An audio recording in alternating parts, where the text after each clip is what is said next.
Retro Road Test, Volvo 740 vs Vauxhall Carlton, 1991, UK specs, 2.0 engines. 1 Introduction and context. The year is 1991. Britain is still shaking off the last dust of the 80s, with its brick-sized mobile phones, stone-washed jeans, and endless repeats of Bread on BBC One. The Gulf War has just flashed across our tellies in grainy green night vision. John Major is Prime Minister, and Blur are trying very hard not to sound like the Smiths. The company car is still king, and the Repmobile is the trusty steed of thousands of salesmen, managers, and hard-pressed middle-class families. And into this world roll two heavyweights of the motorway, the Volvo 742.0i and the Vauxhall Carlton 2.0i. Both are big, boxy executive saloons aimed squarely at the professional who spends more time on the M1 than in his own living room.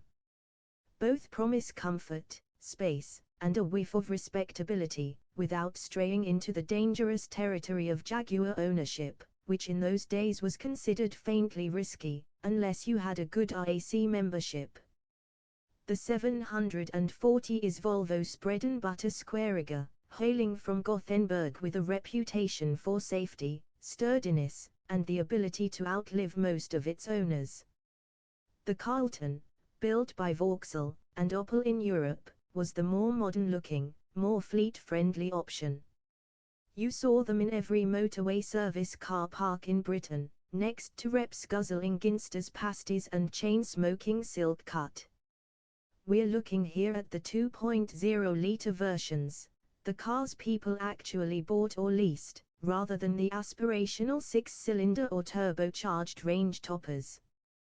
But don't worry, we'll drop in a nod to the brawnier Carltons and Volvos along the way, because every range needs its halo, even if most people ended up in the humbler spec. 2 Styling and road presence. Let's be honest, neither of these cars was designed to turn heads outside the dog and duck. The Volvo 740 is the epitome of Scandinavian boxiness. Its designers clearly used more set squares than French curves, and the result is a car that looks like a 3/4 scale shipping container with headlamps.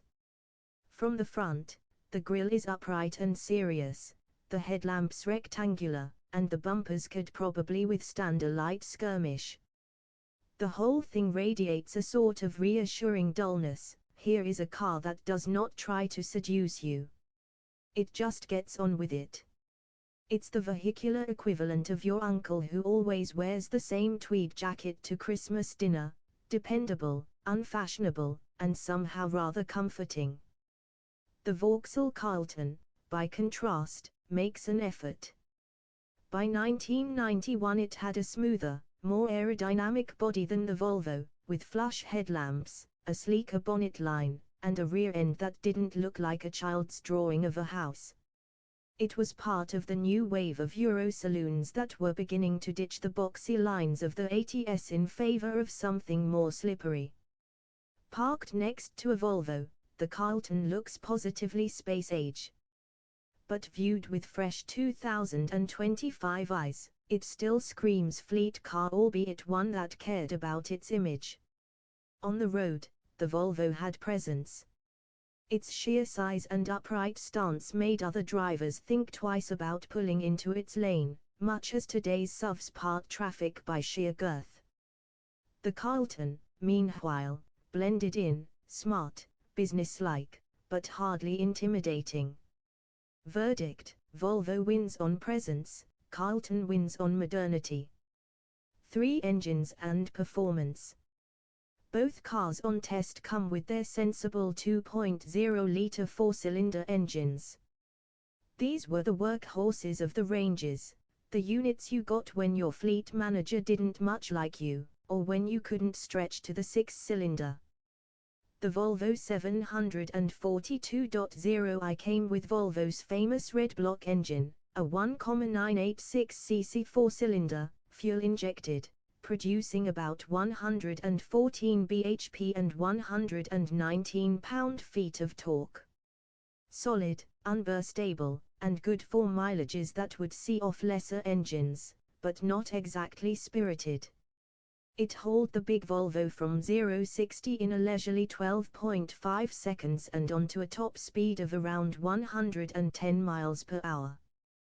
The power delivery was smooth but uninspiring, and the whole affair felt geared towards eternity rather than excitement. The Vauxhall Carlton 2.0i, meanwhile, was fitted with the Opel Family 2 engine, 1998cc, 8 valves, fuel-injected, delivering between 115 and 120 bhp depending on spec, with torque figures in the same ballpark as the Volvo. The Carlton was quicker, with 0-60 in just under 11 seconds and a top whack of 118 miles per hour. It revved more freely, felt livelier on the move, and generally made you feel like you weren't dragging a caravan full of wet sand. For context, the Carlton range went up to the mighty 3.0 GSI 24V, a genuine Autobahn stormer with 204 bhp, while the Volvo's range topped out with the 2.3 turbo and some 6-cylinder variants. But in the sensible 2.0 world, it's clear, the Carlton feels like the engine enjoys being there, the Volvo feels like it's filling in while waiting for the 2.3 to arrive. Winner, Carlton, no contest. For ride and handling. On the motorway, the natural habitat of both these beasts, the Volvo 740 excelled. It cruised serenely, soaking up bumps with a soft, almost floaty ride. The steering was light, the suspension tuned for comfort, and the general feeling was one of relaxation. The downside came when the road turned twisty. Push the Volvo into a corner and you were met with body roll of biblical proportions, tires squealing in protest, and a sense that the car was asking politely if you wouldn't mind slowing down before it embarrassed itself further. The Carlton, however, was a different story. Its ride was firmer but still comfortable, and its handling was leagues ahead of the Volvo's. The steering had more feel, the chassis more composure, and it could be hustled along a B-road without scaring the dog in the back seat. It was never a sports saloon, but compared to the Volvo it felt alert and modern. Of course, compared to a BMW 5 Series of the same era, both felt a bit soft. But in a world of middle management cars, the Carlton gave you more confidence behind the wheel. Winner, Carlton again. 5 Interiors and practicality. Inside the Volvo 740, everything is solid, square, and functional. The dashboard looks like it was designed by a man who thought fun was a form of moral weakness. Big buttons, clear dials, upright seating, it all makes perfect sense, but there's no flair. Yet, comfort is where the Volvo shines. The seats are legendary, deep, wide, and supportive, like sitting in a Scandinavian armchair. On long journeys, the Volvo is unmatched. And then there's the boot, which is cavernous. You could host a small wedding reception in there and still have space for the cake. The Carlton's interior is more modern. The dash is curved, the plastics are lighter, and the ergonomics feel more designed rather than simply assembled. The seats are comfortable, though not Volvo good, and the driving position is better, with a more natural relationship between wheel, pedals, and gear stick. The boot is huge as well, though fractionally smaller than the Volvo's cave. Both cars swallow families, luggage, dogs, and golf clubs with ease. But for outright comfort, the Volvo is the better place to spend hours. For driver ergonomics, the Carlton edges it. Call it a draw. 6 Running costs and ownership. Here's where the bean counters get involved. The Volvo 740 was more expensive to buy new, and insurance was a notch higher too. Fuel economy was middling, with mid-20s miles per gallon typical, though careful drivers could eke out more. Servicing wasn't ruinous, and the engines were virtually indestructible.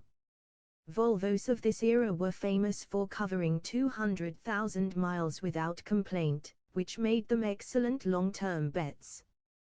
The Carlton, meanwhile, was cheaper to buy, and with fleet deals, they were everywhere. Parts were plentiful, fuel economy was slightly better, and insurance was lower. But longevity wasn't in Volvo's league. Carltons were more disposable, many falling victim to rust or neglect before the millennium. So if you were looking at whole life costs over a decade, the Volvo might have been the better investment. But for the 3-year fleet cycle, the Carlton was the cheaper option. 7. Image and character. Cars in 1991 carried reputations like badges. The Volvo 740 was the car of the middle-class professional who valued safety and sensibility. It said you cared about your family, your dog, and your pension. People trusted a Volvo driver. It had an aura of invincibility, reinforced by safety adverts showing Volvos surviving crashes that would turn other cars into origami. The Carlton, by contrast, was pure repmobile. It was the motorway warrior, the car you'd see at 80 miles per hour in the middle lane with the driver jabbering into a brick-like car phone. It also had a whiff of police car about it, thanks to motorway patrols running Carlton 3.0s. In 2.0-litre form it was less exciting, but it still carried a sense of being the car of the working man on the up. Character-wise, the Volvo had gravitas, the Carlton had hustle. 8. Verdict. So which should you have chosen in 1991?